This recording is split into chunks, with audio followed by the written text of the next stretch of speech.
Akwụkwọ Ọpụpụ, isi nke 15. Mgbe ahụ, Mozis na ụmụ Izrel na-abụkuru Jehova abụ a, ha kwuo sị, “Ka m bụkuo Jehova abụ n'ihi na o buliwo elu nke ukwuu. Ịnyịnya na onye ọ na-ebu ọ tụbawo ha n'oké osimiri. Ike m na abụ ọma m ka abụ, o wee ghọrọ m nzọpụta. Onye a bụ Chineke m ga-emekwa ya ka ọ dị elu, Chineke nke nna m ga-ewelikwa ya elu. Jehova bụ onye agha, Jehova bụ aha ya. Ụgbọala Fero niile na ụsụ ndị agha ya ka ọ tụfuworo n'oké osimiri. Ndị isi agha ya ahọpụta ka emikpuwo emikpu n'oké osimiri Uhie.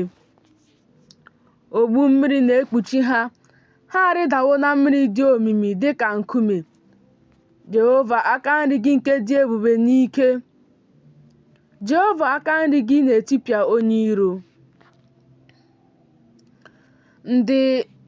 N'ịdị ọtụtụ nke mbuli elu gị ka ị na-akwada ndị na-ebili imegide gị. Ị na-ezipụ iwe gị dị ọkụ, o richapụ ha dịka ahịhịa ọka. Ewere iku ume nke ohere imi gị mee ka mmiri tụọ ọbọ, nrụrụ mmiri guzoro onwe ha ọtọ dịka ọbọ. Ogbu mmiri rahụrụ arahụ n'obi oké osimiri. Onye iro sịrị, m ga-achụ, m ga-eru ha ahụ, m ga-ekesa ihe m kwatara.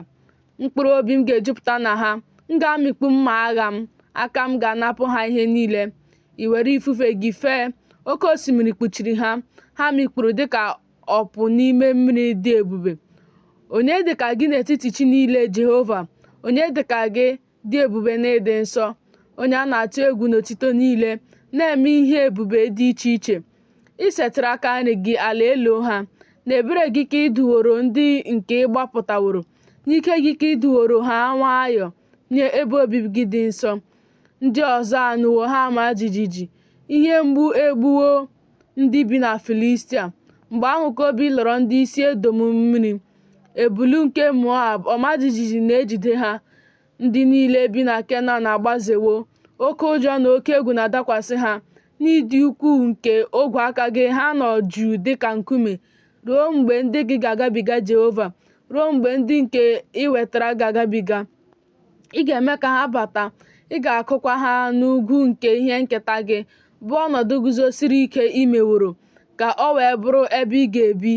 Jehova, ebe dị nsọ, Onyenwe anyị, nke aka gị abụọ meworo ka o guzosie ike. Jehova ga-abụ eze ruo mgbe ebighị ebi.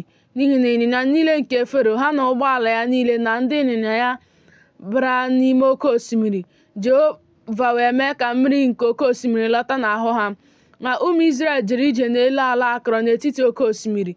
Miriam bụ nwaanyị amụma bụ nwanne nwaanyị Erọn wee were egwu otiti n'aka ya. Ndị inyom niile wee chịrị egwu otiti na ite egwu soro ya pụọ. Miriam wee zaa ha sị, unu bụkuo Jehova abụ n'ihi na o buliwo elu nke ukwuu. Ịnyịnya na onye ọ na-ebu ọ tụbawo ha n'oké osimiri. Mozis wee mee ka Izrel si n'oké osimiri Uhie bulie ije. Ha wee pụọ baa n'ọzara Shua. Ha wee jee ije ụbọchị 3 n'ọzara ahụ, ma ha achọtaghị mmiri. Ha wee bịaruo Mara, ma ha apụghị ịṅụ mmiri nke Mara, n'ihi na ilu ka ha dị, n'ihi na a kpọrọ aha ya Mara. Ndị Izrel wee tamu ntamu megide Mozis sị, gịnị ka anyị ga-aṅụ? O wee tikuo Jehova. Jehova wee mee ka ọ hụ otu osisi, ọ tụba ya na mmiri ahụ, mmiri ahụ wee dị ụtọ. N'ebe ahụ ka o doro ụkpụrụ na ikpe nye ha.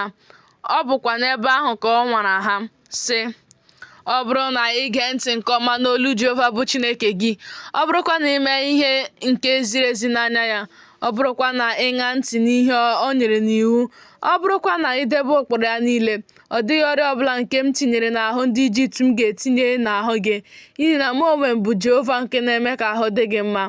Ha bịaruo Ilim, ebe isi iyi 12 na ọgụ nkwụ 310 dị. Ha wee mee ụlọ ikwu ha n'ebe ahụ n'akụkụ mmiri.